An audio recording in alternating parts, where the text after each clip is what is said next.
Amalia se pregătește pentru a doua melodie. Am aflat că ai album, că a lucrat Duță pentru tine mai mult decât pentru alții. Și Cristian de la trupa Arabi, domnul Problem, la la la la la la la la la la la. Dacă le zici la la la data viitoare, la la la o să fac. Vrei să le mulțumești într-un fel. Mai le mulțumesc la timpul respectiv. Găsit dansator, poți să nu ne mulțumești. Aoleu. Vino, te rog frumos. Aoleu. Vino, te rog frumos, că nu e generic azi. Vino. Mai în penumbră, așa. Pentru piesa următoare... Și îmi cer scuze pentru faza de la început cu burticile. Cheia e să știi sau miști, dacă mă înțelegi.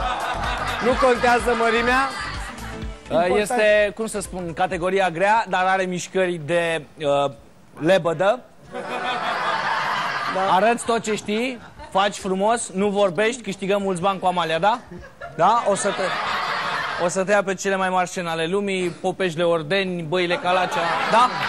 Ești pregătit? Lansează album la Eforie. Tu faci deschiderea, doamnelor și domnilor, la Neața cu Răzvan și Dani, dacă mă ajută Michi, pui mei! Sigur. Cu ceva informație muzică. Stai muzică? că trebuie nume de scenă. Ai un nume de scenă? Cum îți zice? Cum? Beto. Beto! Doamnelor și domnilor, în premieră... El e Beto, tu ești Ben. În premieră interspațială, ultra de baftă și mai ales la intrarea în vară, Amalia și Beto.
Doamnelor și domnilor,